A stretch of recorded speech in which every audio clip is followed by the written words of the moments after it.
So let's go over some of the homework problems. So let's start here. Let me make this a little bigger. All right, so it says spouses are asked about the number of hours of sleep they get each night. And a researcher wants to see if husbands get more sleep than wives. And what they're asking is, should it be paired or not? Oops, let's do this one. Paired. All right, so if data is paired, it means that I have one observation that goes with another observation and only one. It's like, again, it's like the shoes. I got my black tenny. I have to match it up with only the black tenny. I can't match it up with anything else. That's what paired data is. And these measurements, they're dependent on each other. So they're not independent. They depend on each other. So it says hours of sleep that spouses get at night, and we're looking at the husbands and the wives. So if you're married and you're sleeping in the same bed, how much sleep your husband gets is going to affect your amount of sleep. All right. So I guess I'm addressing the women here. So they're dependent. So that's paired. So I got husband sleep, wife's sleep. That's 2 measurements per couple. All right. So I get 2 times per couple. All right, so this is paired.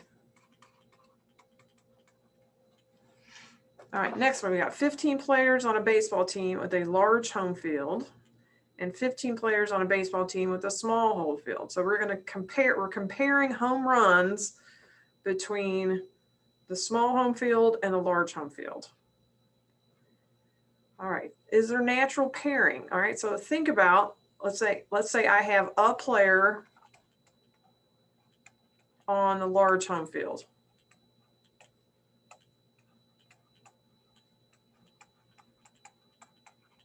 Can I pair that with a player on the small home field?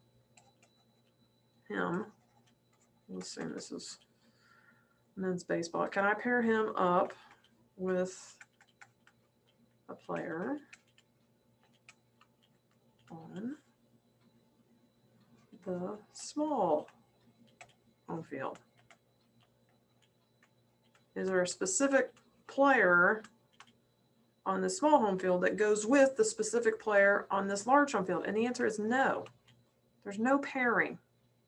So we would do this with an independent t-test.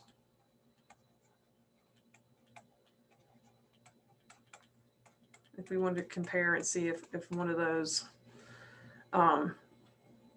has more home runs or not. This would be a paired t-test up here to see who gets more sleep per night, husband or wife. All right, tour group of prospective freshmen is asked about the quality of the university. So we're going to give them some sort of scale. And then a second tour group comes along. So I'm comparing this tour group with this second tour group. And it's about the cafeteria. And they're asked about the same cafeteria a month later. All right, so can I take one guy? Okay, here's one person from the first tour group. Can I pair that with a specific person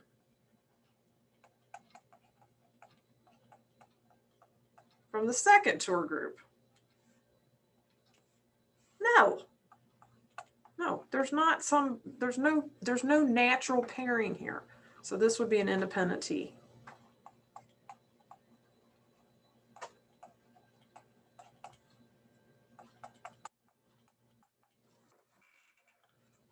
All right, so it says, do customers spend more money on a trip to store A or store B?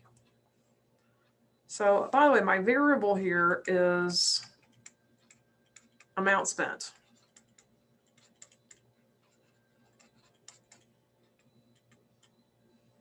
And we're interested in the parameter of interest is the mean difference in the amount spent.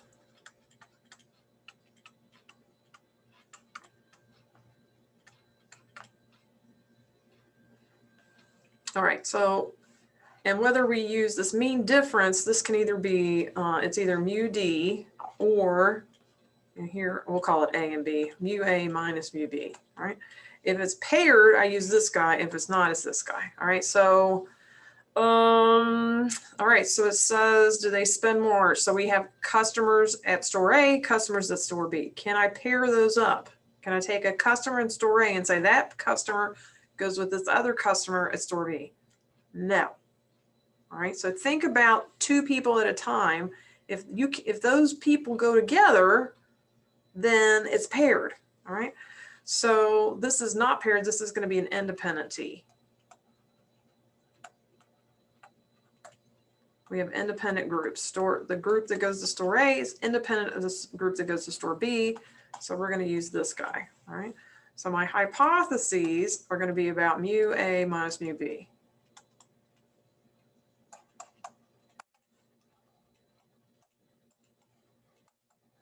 All right, this one is going to be equal to 0, which means there's no difference in amount spent on average. All right, to see this one's either going to be, it depends on whether it's two-sided or it's one-sided. All right, so am I just seeing if either, do I have a preference? Do I already feel like one of the stores is bigger and I'm doing a one-sided test? Or am I just seeing which one's bigger or either one's bigger? All right.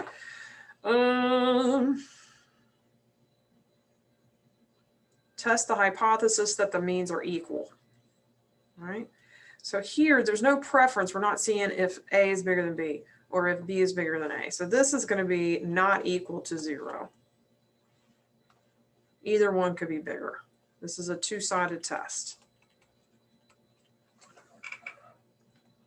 All right. To check the conditions, we already determined that the first condition is that the groups are independent. We did that already. All right, so so the customers at store A are independent of the customers at store B. Secondly, we should check if the customers are independent of each other. So, are the 20 customer amounts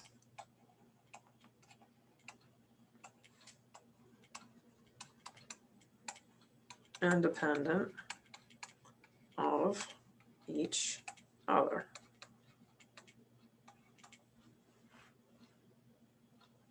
They should be, as long as, we didn't, you don't want to get 20 in a row. They might know each other. And the same with there's 20, oh, I'm sorry, there's 84. I was looking at the wrong number.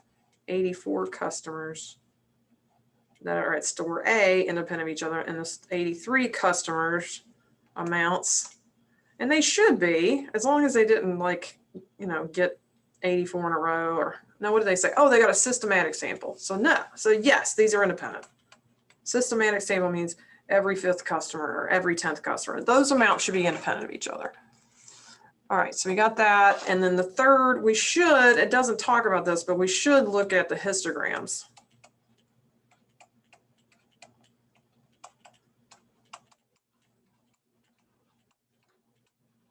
Both histograms to check for the size condition.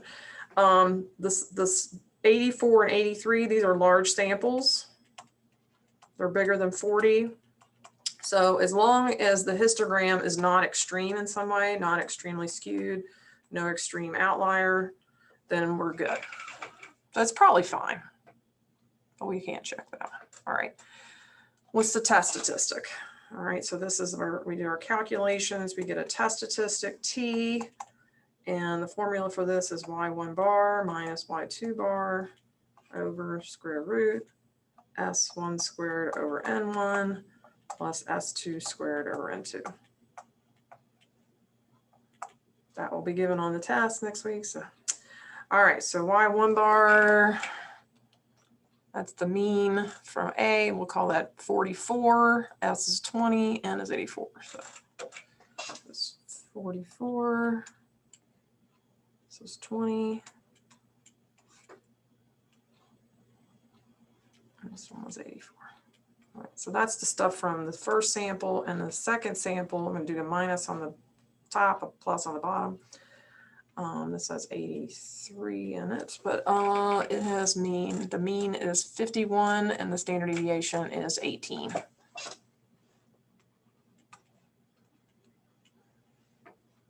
All right, so if I'm putting this in the calculator, I put this in parentheses.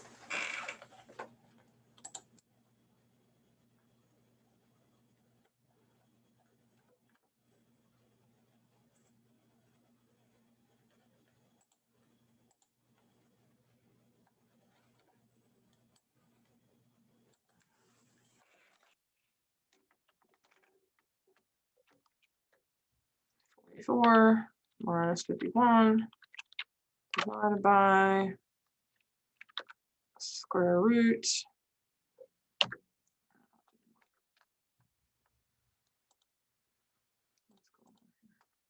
Why is it not working?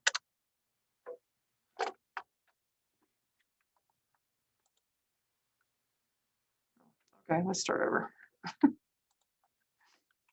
right, 44 minus 51 divided by square root. All right, 20 squared divided by 84 plus, oops, I didn't write that. This would be 18 squared. 18 squared divided by 83 minus 2.38. All right, so it looks like these are pretty different. All right, this is about 2.4 standard deviations apart. So that's the amounts they spent, this $44 and $51. These are 2.3 standard deviations apart from each other. And so given that, this is probably significant. All right, so anything past 2 is usually significant. All right, so let's look at our p-value. We get that from StatCrunch. Do stat, t-stats,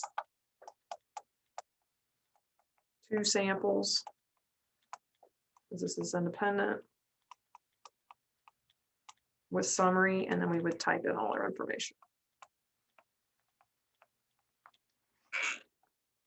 Let's see what our information is. Let's see here. So I had it open. Okay. Stat, t-stats, 2 sample with summary. What's my mean? My mean 44, 20, 84. 44, 20, 84. Which one's the mean? That's my bar. That's 51, 18, 83. And it's a 2-sided test, so go ahead and do that one. And my p-value is 0.0186.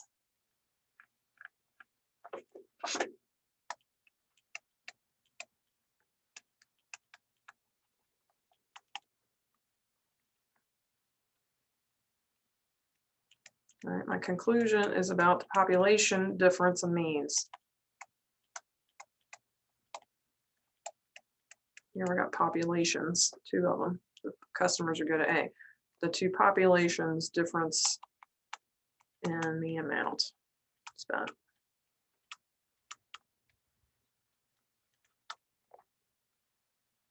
All right, so we have sufficient evidence. Oh, and this is, it's less than 0.05. I have 3 yeses. Yes, it's significant. Yes, we can reject the null, and we have sufficient evidence that customers spend more at one store than another.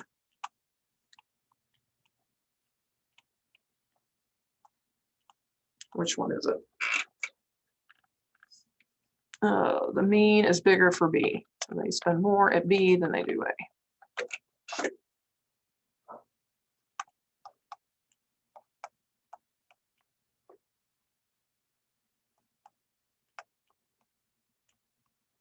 On average, of course.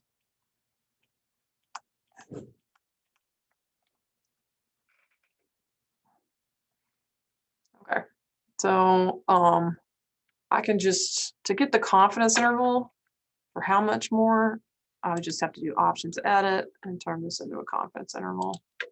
and it gives me this minus 12.8 minus 1.2, which I gave you here. All right. So there's my confidence interval. What does this mean? Again, this is for the difference in means. So I should be using words like more or less, you know, at least, things like that. All right. So these are, I want comparative words between A and B. All right. So there's nobody spending $12.80 and $1.19. This is how much more one is the other. We set up here B is more. So this was our interval. This interval was for mu A minus mu B. And you see both sides are negative. So on both ends, this is negative. And if it's negative, that must mean that mu B is larger on both sides of the interval. So for the entire interval of plausible differences, store B is bigger than store A. All right, so what does this mean? With 95% confidence, the mean purchase amount at store, we could say B. I think on the it says store A. We'll start with store A. So the mean amount at store A is between, and we're going to use the standard, the absolute value of these is $1.19 and $12.81. But A is smaller, so this is the mean amount is less than, oops, it's between this, is less. Store A is between this much and this one, less than at store B.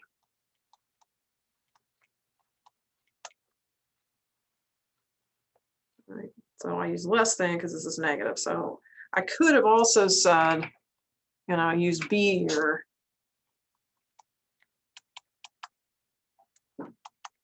And just use more here. Either one of them those have been correct. All right. All right, so values for the labor force participation rate of women are published by the U.S. Bureau of Labor Statistics. A researcher has indicated and whether there was a difference between female participation in 1968 and 1972. The researcher checks LFPR values for 19 cities for 1968 and 1972. All right, so we're going to figure out, you know, what's the test? We want to test that there's a difference between female participation and 68 or 72. So when I know I have two samples, I got the sample for 68, the sample for 72. I have to ask myself, is it paired or independent?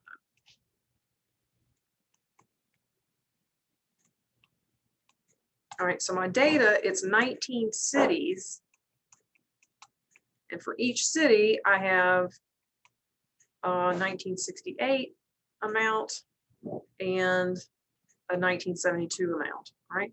So I have two of these LFPR values per city. So this is paired data. You know, so if I was looking at my data set, you know, it might look something like this. Cincinnati, you know, I don't know what it is. I have no idea.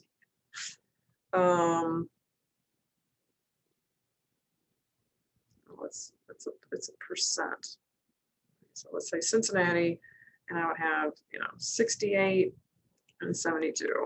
And so here's, you know, 49%. Now it's 52%. And we'll have Lexington or something. Lexington. Another percent.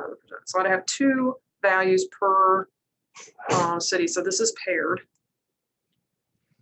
And so when I look at this output, I'm going to use the paired output. All right.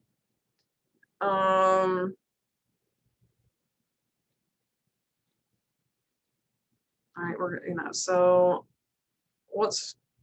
if I get my test statistic and my p-value, well, let's talk about my hypotheses. For a paired test, this is about the mean difference for all cities, mu d. All right, so if I was to get the difference for this guy, this would be, you know, 52, this is 3%, and so on. All right. I would have 19 differences. The mean of those 19 differences, that's D bar. Mu D is the mean difference in this labor force participation rate of women for all cities. And we want to test, is that 0 or not? Is there a difference between, you know? And by the way, here, when you take a difference when there's time, you usually take, you know, the newer time, this is going to be 72 minus 68, because when it's positive, it means it went up 3%. All right.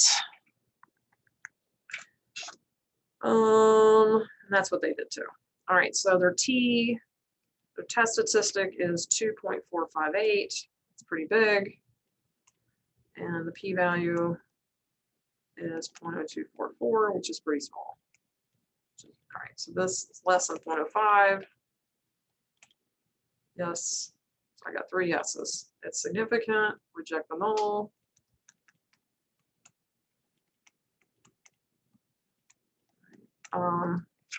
We have enough evidence. All right, so the data provide sufficient evidence that there's a difference in means. What's that mean? That the mean LFPR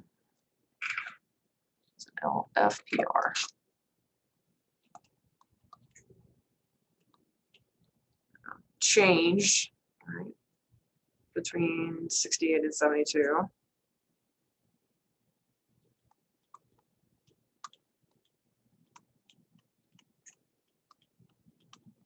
right. Did it go up or down? We know it changed. Did it go up or down? And we don't have any data here, all right? But I tell you what we do have. We have this test statistic, and I get that by getting the difference. So the difference is positive.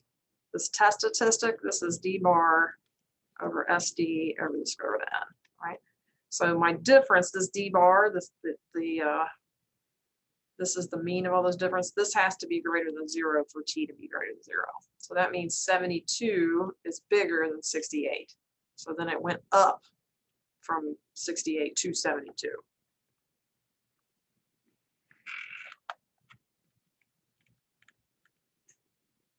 All right. Suppose an experiment was done to gather data on the number of unpopped kernels of microwave popcorn. Half put it in the freezer overnight and popped it. The other half left it on their counter and popped it. All right. Each group counted the number of unpopped kernels. And here's our confidence interval for mu freezer minus mu on the counter. And here's my confidence interval. What can be concluded? So can we conclude that one of them is better, and why? So when we're trying to conclude, is there a difference?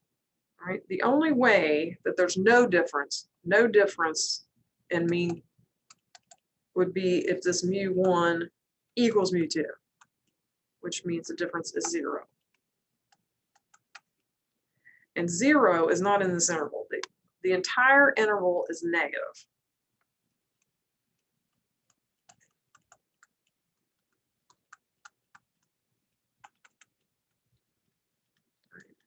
And so that means that for all the plausible differences in means, that when it's negative, it means the second one's bigger. That the counter has more unpopped kernels than the freezer.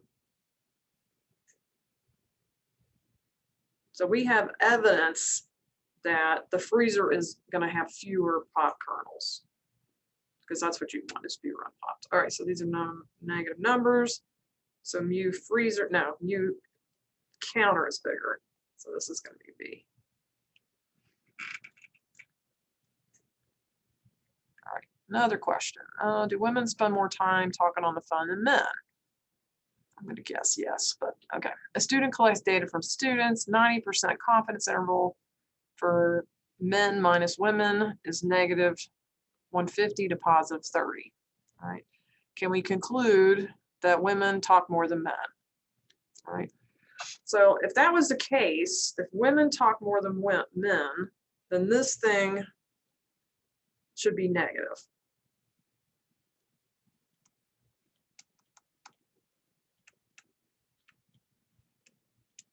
this difference. Right. So the average woman is going to be more than this. But here's the deal. It isn't negative on one end, but there's some values where it's positive on the other end, right? So the entire interval is not negative.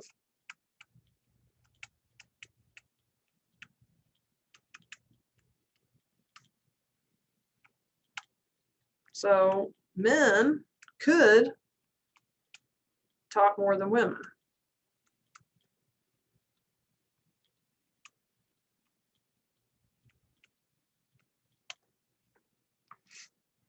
And I say that even though the interval is not, so this interval doesn't prove, I mean, so there's a 0 in here, by the way. 0 is inside this interval between negative and 50 and negative 150 and 30. So the difference being 0 is also possible. So men could talk more than women, or they could talk the same.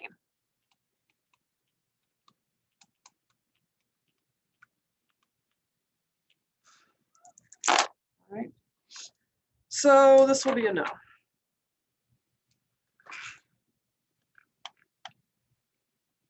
All right, here's a paired t-test. All right. I already gave it away. We got 10 clients. And we're going to get quotes for their insurance. All right, so we got 10 clients. We're going to get an online quote for each one, and they're just the local quote for each one. I got 2 quotes per client. All right, so the first client, let's say it's me. I have a Toyota Corolla 2010.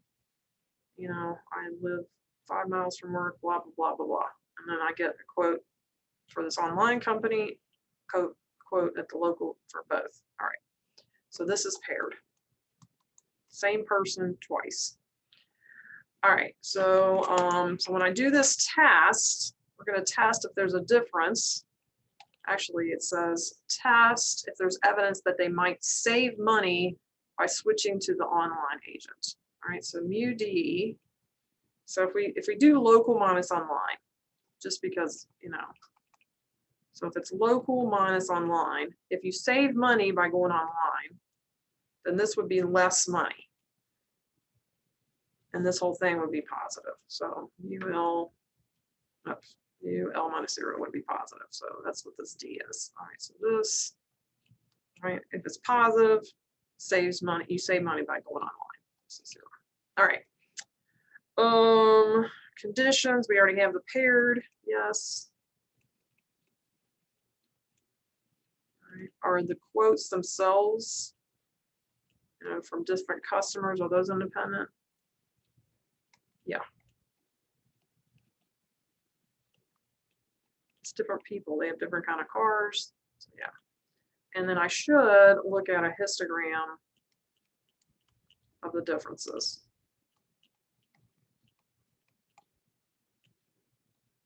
All right, which they gave us the data. So I can do that. Let's see.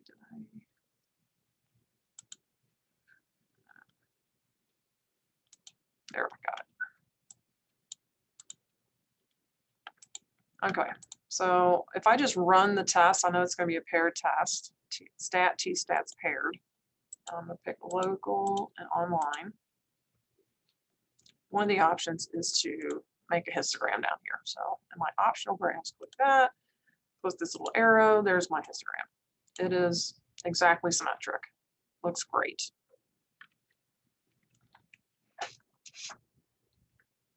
N is 10.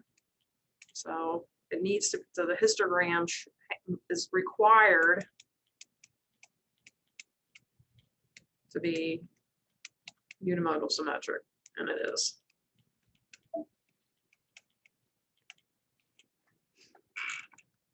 All right, so it meets all the conditions. And then when I get to my test statistic, and we're gonna let StatCrunch get my test statistic. Again, that was T-stats paired.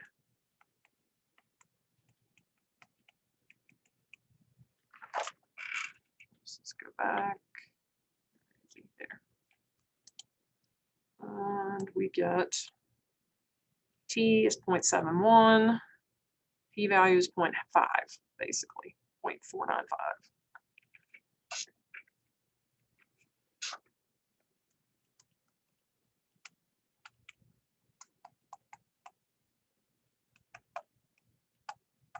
All right.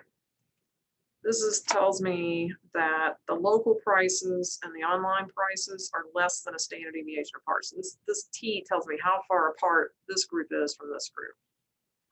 All right. So that means, and remember, one standard deviation is like a typical distance to the mean. So 0.71, that would be typical. So if there is no difference, we'd expect to get a value like this, which is why the p-value is huge. All right, so that's a 0.49. Is it less than 0.05? No, we get 3 knots. Not significant. Do not reject the null.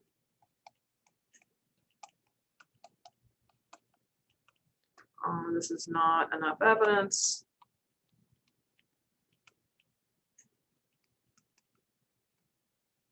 That what? But there's a mean difference in price. That switching to online would save money. Let's see. Yeah.